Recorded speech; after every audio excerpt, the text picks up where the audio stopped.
오늘은 고린도후서 5장 17절입니다. 고린도후서 5장 17절 다 같이 합독하겠습니다. 그런즉 누구든지 그리스도 안에 있으면 새로운 피조물이라. 이전 것은 지나갔으니 보라 새 것이 되었도다. 아멘. 할렐루야. 사람들은 지나간 과거에 대해서 이야기를 합니다.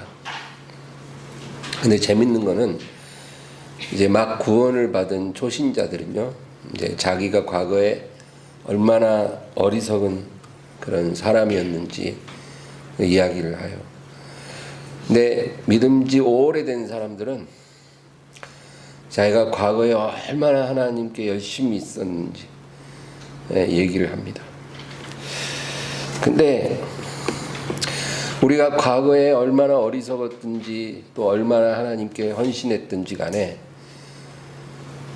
하나님은 우리의 지나간 과거에는 관심이 없다는 거예요. 우리는 그 과거에 대해서 이야기를 자주 하지만 우리 하나님께서는 과거에 관심이 없으시고, 오늘 본문에 뭐라 그러냐면 누구든지 그리스도 안에 있으면 새로운 피조물이라. 이전 것은 지나갔으니 보라 새 것이 되었도다. 그리스도 안에서 새로운 사람이 됐다고 말하는데, 우리 하나님은 새로워진 나에 대해서 관심이 있지 과거의 나에 대해서는 관심이 없으시다는 거예요. 예전의 나의 모습을 하나님이 보고 싶으신 게 아니라 지금 새로워지고 있는 내 모습에 하나님은 관심이 있으시다, 그 얘기예요. 그래서 에스겔 18장에 아주 또 중요한 말씀이 있어요. 우리 에스겔 18장을 한번 찾아볼까요?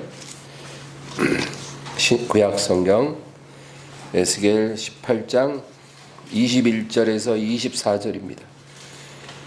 21절에서 24절 1175페이지 1175페이지 에스겔 18장 21절에서 24절 다 같이 읽습니다.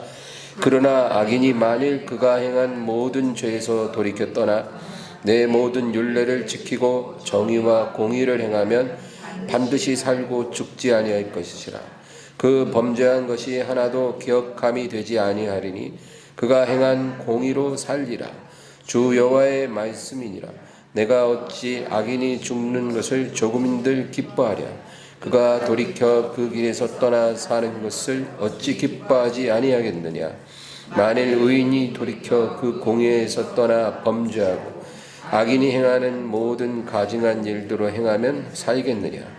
그가 행한 공의로운 일은 하나도 기억함이 되지 아니하리니 그가 그 범한 허물과 그 지은 죄로 죽으리라. 아멘.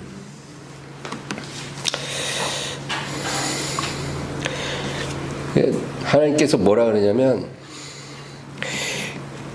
어떤 악인이 죄에서 돌이켜 새로워지면 그 과거는 의미가 없어지고 지금 새로워진 그 사람의 모습으로 인해서 하나님께서 그를 구원한다는 거죠. 반대로 의인이 평생을 의롭게 살다가 더러워지면 지금 그 더러워짐으로 인해서 심판을 받게 된다는 거예요. 그러니까 하나님은 우리가 살아온 과정보다 지금 내가 어떤 사람인가, 그게 하나님께 아주 중요한 거예요. 지금 나의 모습이 내 구원을 결정한다. 그래서 여러분, 우리는 과거의 사람이 되지 말고 현재의 사람이 되어야 하는 거예요. 지금 나의 모습이 나의 영혼을 결정한다, 그겁니다.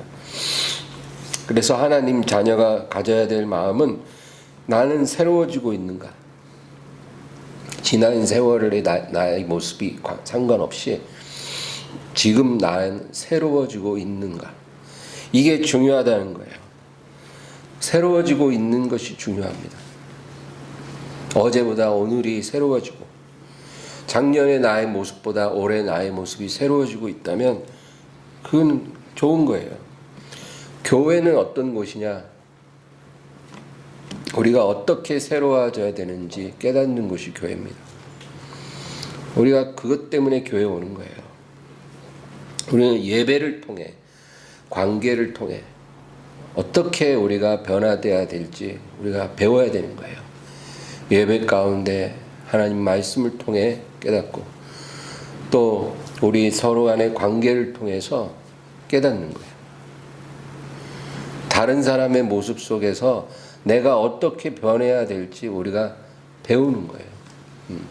좋은 점도 배우고 또 그 사람 모습 속에 나의 모습을 보고 저 사람의 저 안 좋은 모습이 바로 나에게도 있구나. 우리가 그런 것도 배우는 거죠. 그래서 예배를 통해서 관계를 통해서 내가 어떻게 새로워져야 되는지를 배우기 위해 우리가 교회를 오는 거예요. 우리가 몸이 아프면 병원 가잖아요. 치료받잖아요. 근데 병원 가면 하는 게 뭐예요? 검사부터 받잖아요. 검사 받고 그리고 의사가 이제 진단해 주죠. 그래서 당신은 지금 건강이 어떻게 안 좋고 또 이렇게 안 좋아진 원인이 무엇이고 그래서 이거를 고치기 위해선 이렇게 해야 합니다. 우리가 병원 가서 그런 얘기 듣잖아요. 그리고 이제 내가 예전대로 살면 안 되는구나. 내가 식생활도 바꿔야 되고 내가 생활 습관도 바꿔야 되고 여러 가지 바꿔야 내가 건강하게 살 수가 있겠구나. 우리가 그렇게 깨닫잖아요. 교회도 똑같아요. 교회에 와서 지금 내가 어떤 상태인지 내가 영적으로 어떤 상태인지 진단하고 깨닫고 그리고 내가 어떻게 돼야 되는지 배우고 그리고 변하는 장소가 바로 교회예요. 그래서 교회는 병원하고 비슷한 점이 많아요. 우리의 영혼을 진단하고 또 문제를 깨닫는 곳이 교회예요. 그러면 이제 우리가 바깥에 나가서 이제 어떻게 살아야 되는지 이제 알게 되는 것이죠.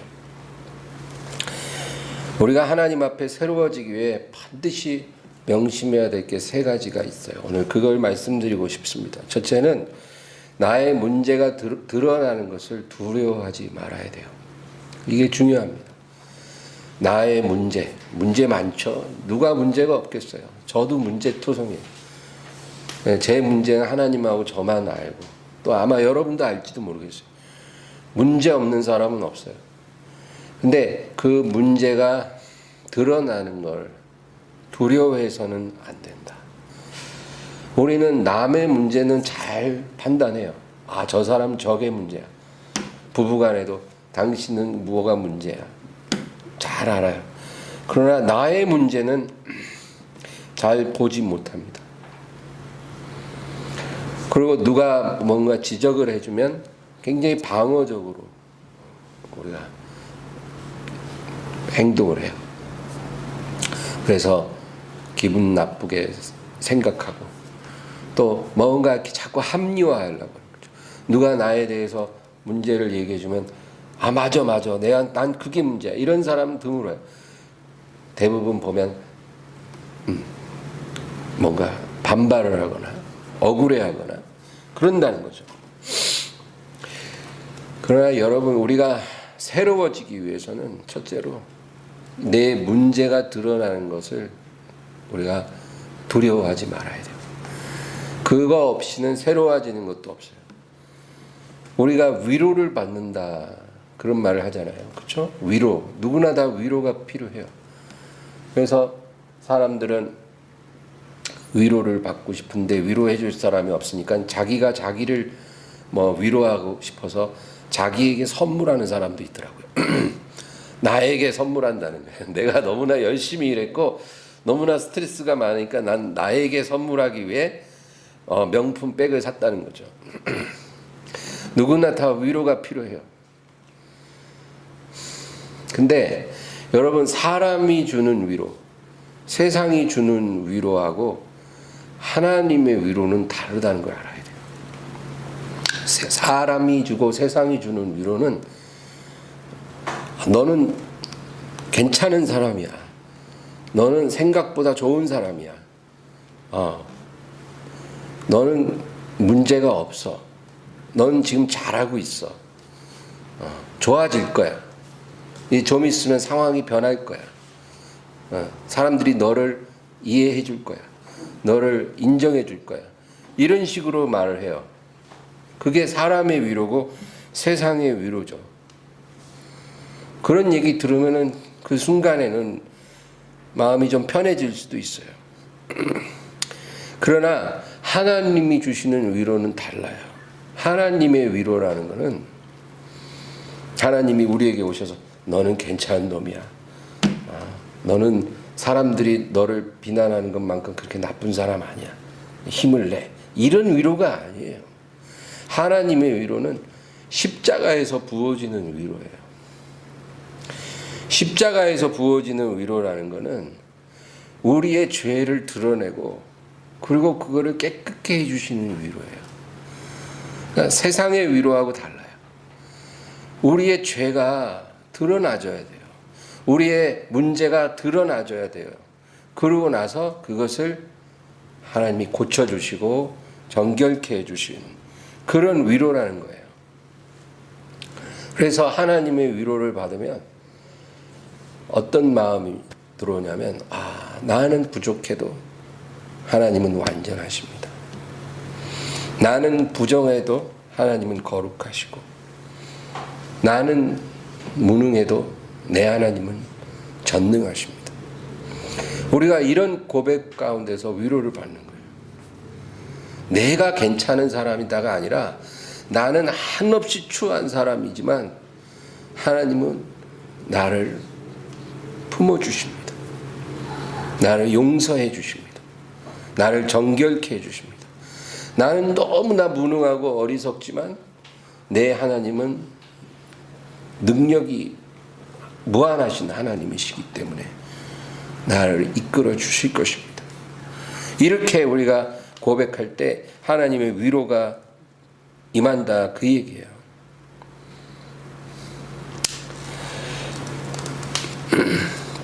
우리가 무심코 하는 말 중에 하나님이 제일 싫어하는 말이 있어요. 뭐냐면 나는 이제까지 우리 부모님으로부터 너무 귀하게 자란 아들이에요.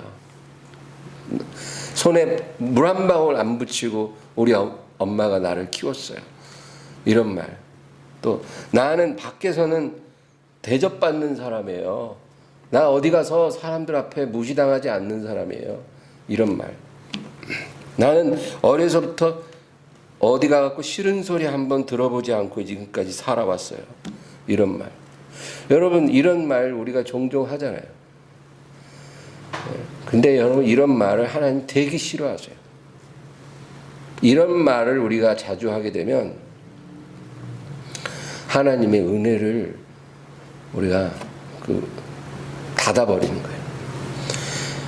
여러분, 그런 얘기는 안 하는 게 좋아요.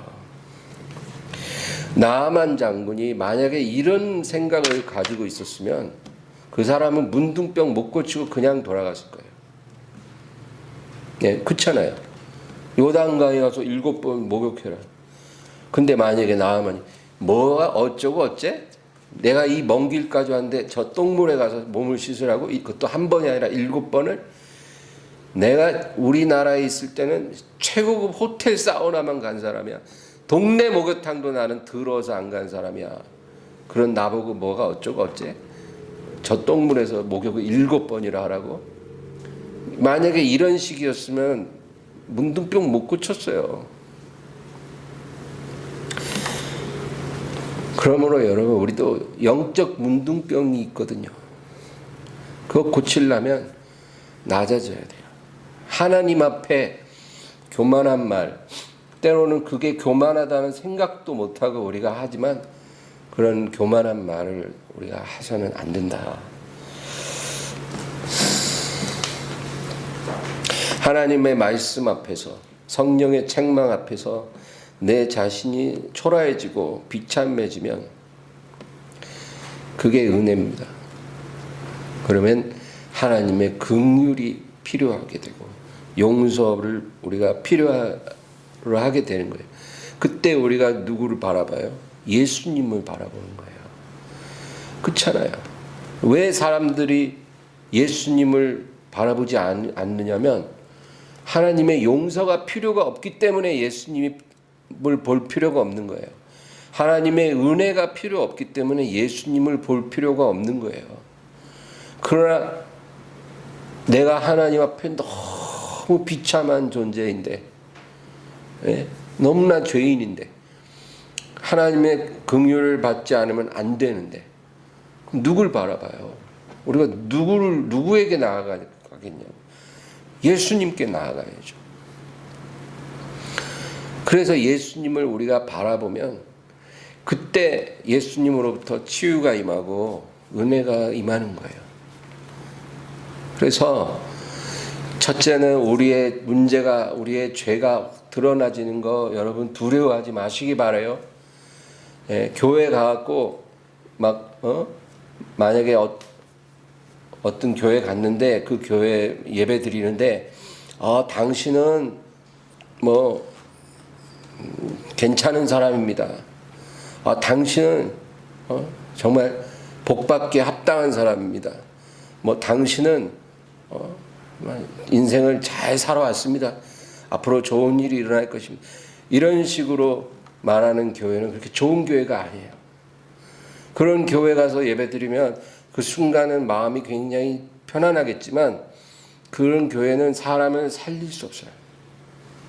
오히려 하나님 앞에 내가 얼마나 초라한 존재인지를 막 드러내는 그런 교회. 그래서 그냥 편안하게 예배드릴 수 있는 느낌이 아니고 고개를 못 들 만큼 내 자신이 너무 부끄러워지는 그런 교회. 그런 교회가 좋은 교회예요. 그런 교회 가야 우리가 사는 거예요.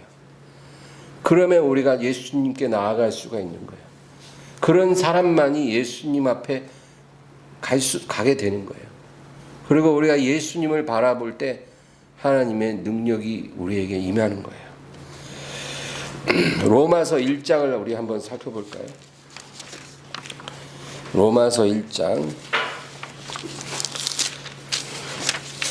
16절 17절 1장 16절 17절 다 같이 읽습니다. 내가 복음을 부끄러워하지 아니하노니 이 복음은 모든 믿는 자에게 구원을 주시는 하나님의 능력이 됨이라. 먼저는 유대인에게요 그리고 헬라인에게로다. 복음에는 하나님의 의가 나타나서 믿음으로 믿음에 이르게 하나니 기록된 바 오직 의인은 믿음으로 말미암아 살리라 함과 같으니라. 아멘. 여기 보세요. 너무나 중요한 말씀이에요. 이 복음은 모든 믿는 자에게 구원을 주시는 하나님의 능력이라. 복음은 곧 예수님을 말해요. 예수님이 바로 복음이에요. 예수님을 만난 사람은 복음을 받은 사람이에요. 그래서 예수는 곧 믿는 자에게 구원을 주시는 하나님의 능력이라는 거예요. 이 구원은 우리가 거듭나는 구원만 얘기하는 게 아니라 모든 종류의 구원이에요.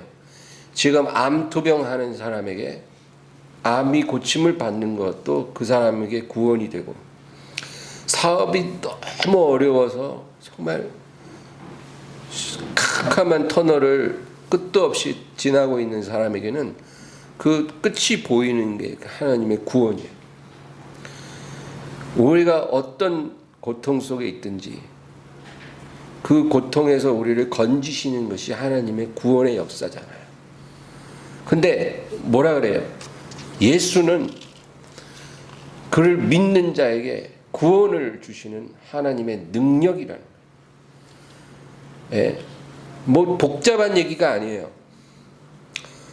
내가 이 고통에서 벗어나기 위해 뭘 여러 가지를 해야 된다고 말하는 게 아니라 예수를 바라보라는 거예요. 예수가 곧 구원이라는 거예요. 그래서 예수만 바라보면 거기서부터 구원이 우리에게 임하는 거예요. 다른 거 없어요. 내가 지금 병으로 너무 고통스럽고, 내가 사업에 너무 고통스럽고, 여러 가지 문제로 정말 내가 더 이상 살고 싶지 않을 만큼 마음이 괴롭고 우울할 때 다른 거를 하지 말고 예수님 바라보라는 거예요. 예수님을 집중하고 예수님 사모하고 그분을 의뢰하라는 거예요. 그분을 예배하라는 거예요. 그러면 하나님이 우리를 건져주신다는 거예요. 이것이 세상이 알 수 없는 놀라운 비밀이에요. 예수를 바라보라고요. 그리고 그 다음에 뭐라 그래요? 복음에는 하나님의 의가 나타나서 17절에 그러잖아요. 예수님이 하나님의 의라는 거예요. 내가 너무 추하고 더러운 죄인인데 이 죄를 어떻게 씻냐고요. 예? 내가 잘못한 사람들에게 가서 그것을 내가 사죄하고 내가 뭐 어떤 선행을 통해서 그거를 되갚을 수 있는 게 아니에요. 우리가 그렇게 할 수도 없어요. 여러분, 예를 들어 우리가 부모님한테 은혜를 받았잖아요. 근데 부모님 속도 많이 썩였어요. 그러면 내가 부모님 속을 엄청 썩였으니까 내가 앞으로 한 달에 100만 원씩 용돈을 드리리라. 그래서 부모님 돌아가실 때까지 100만 원씩 용돈 드리고 정말 일주일에 3번씩 부모님께 찾아가서 같이 식사하고 이런들 내가 부모님께 속 썩인 거를 다 갚을 수 있을까요? 부모님 마음 아프게 했던 거 다 내가 덮을 수 있을까요? 안 되죠. 우리가 하나님 앞에 지은 그 죄들을 그 무엇으로 갚겠냐고요. 근데 예수는 하나님의 의라고 말해요. 그래서 초하고 더러운 죄인도 예수님을 의지하고 그분을 바라보면 예수님의 통해서 하나님의 의가 내게 임하는 거예요. 그래서 하나님이 우리를 의롭다 해주신다는 거예요. 의롭지 않은데 예수님을 붙잡는 그 사람은 하나님이 의롭다 해주신다 그 얘기예요. 그래서 여러분 예수님을 바라보는 게 답이에요. 문제가 많아요? 그 문제 하나하나 다 해결을 하지 말고 예수님 앞에 나와서 예배하면 된다 그 얘기예요. 예수님께 내 마음을 드리고 예수님께 내 눈을 고정하고 예수님을 바라보면 거기서부터 주님의 도우심이 시작이 되는 거예요. 그러면 그걸 어떻게 우리가 깨달을 수 있냐? 우리의 문제가 드러나고 우리의 죄가 드러나고 우리가 초라해지고 이런 과정을 통해서 우리가 예수님 앞에 나오게 된다 그 얘기예요. 그러니까 오늘 제가 말하는 건 뭐냐면 내 문제가 막 드러나지는 거 그거 싫어하지 말라는 거고 그 다음에 예수님께 나오라 그 얘기예요. 그 다음 마지막 세 번째로 하나님께 방향을 물어야 돼요. 이것도 중요해요. 여러분 우리는 하나님께 불평할 권리가 없어요. 그러나 이 고난의 원인이 무엇인지를 하나님께 물을 수는 있어요. 우리가 여러분 하나님께 불평할 권리가 없어요. 내 삶에 하나님이 어떤 일을 행하신다 해도 우리가 하나님께 그것에 대해서 불평할 수 있는 권리가 있다라고 생각하지 마세요. 우리는 너무나 쉽게 하나님께 불평을 하지만 우리는 불평할 권리가 없어요. 하나님 앞에서. 하나님이 내 삶에 어떤 일을 이루시더라도 우리는 불평할 수 없어요. 그러나 지금 내가 고난을 겪고 있다면 이 고난이 왜 왔는지 그것을 하나님께 물어봐야 하는 거예요. 그거는 필요해요. 하나님, 왜 이런 고난이 왔을까요? 왜 이런 일이 일어났을까요? 왜 저를 이렇게 하나님이 낮추시는지, 제가 어떻게 하길 원하십니까? 그렇게 하나님께 물어봐야 돼요. 열왕기상 19장에 보면 엘리야 이야기가 나와요. 엘리야가 호렙산에 가서 동굴 속에 들어가요. 지금 엘리야는 생명을 구해서 도망을 친 거예요. 그래서 호렙산 동굴 속에 숨어 있는데, 여러분 그 동굴에 딱 들어가서 엘리야가 뭐 했을 것 같으세요? 기도했겠죠. 뭘 할 게 있겠어요? 기도하는 거. 근데 무슨 기도를 했을까요? 주여, 저 아합과 이세벨을 작살낼 수 있는 능력을 주시옵소서. 그 하늘에서 불 떨어지는 것 같고 안 되겠나이다. 더 큰 능력을 주셔서 저것들을 싹 쓸어버리게 하옵소서. 뭐 이런 기도했을까요? 그런 기도가 아니었을 거예요. 하나님, 제게 무엇을 원하십니까? 제가 이제 어떻게 하기를 원하십니까? 아마 그런 것을 구했을 거예요. 그래서 그거를 상징적으로 표현하는 그 이야기가, 엘리야가 이렇게 기도를 하는데 갑자기 강한 바람이 불어갖고 막 바위가 굴러 떨어져요. 근데 하나님은 아니 계시고, 지진이 막 나, 땅이 흔들리는데 거기도 아니 계시고, 그리고 지진 후에 불이 붙었는데 그 불과 연기 속에서 하나님은 아니 계시고, 근데 그 후에 세미한 음성이 들렸더라. 그러니까 여러분, 엘리야는 어떤 능력을 구한 게 아니고 하나님의 세미한 음성을 구한 거예요. 내가 어떻게 하기를 원하십니까? 이제 저는 저 혼자 남았는데 이제 제가 앞으로 어떻게 하기를 원하십니까? 그렇게 물었을 때 하나님께서 그의 방향을 말씀해 주신 거예요. 너는 다메섹에 가서 하사엘에게 기름을 부어 아람 왕이 되게 하고, 그리고 님시 아들 예후에게 기름을 부어 이스라엘 왕으로 세우고, 그리고 엘리사에게 기름을 부어 너의 후임자가 되게 하라. 그렇게 하나님이 새로운 방향을 말씀해 주신 거예요. 그래서 엘리야의 마지막 삶이 다시 시작된 거예요.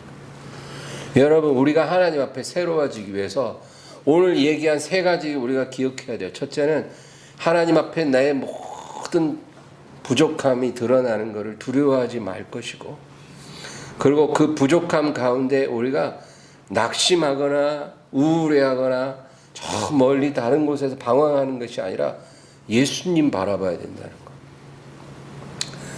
그리고 마지막으로 하나님께 방향을 물어봐야 돼요. 내가 무엇을 하기를 원하시나이까? 하나님이 말씀하시는 걸 듣고 따를 줄 알아야 돼요. 그러면 우리가 새로워지는 거예요. 날마다 새로워지는 역사가 일어난다는 거예요. 오늘 본문 고린도후서 5장 17절 다시 보면, 그런즉 누구든지 그리스도 안에 있으면 새로운 피조물이라. 이전 것은 지나갔으니 보라 새 것이 되었도다. 새롭게 됐다 그 말인데, 이거는 단지 우리가 예수 믿고 거듭나서 하나님 자녀가 됐다 그 얘기만 하는 게 아니고 우리의 모든 것이 다 새로워졌다 그 얘기예요. 우리가 예수님 안에 들어오는 순간 우리의 삶의 태도도 새로워지고 우리의 방향도 새로워지는 것을 말해요. 그렇게 돼야 되는 거예요. 새로워져야 돼요. 예수 안에서 새로워지기를 하나님이 원하세요. 여러분, 그렇게 되기를 주의 이름으로 축원합니다. 오늘 말씀을 생각하면서 우리 간절히 주님 앞에 기도합니다. 주여 감사합니다.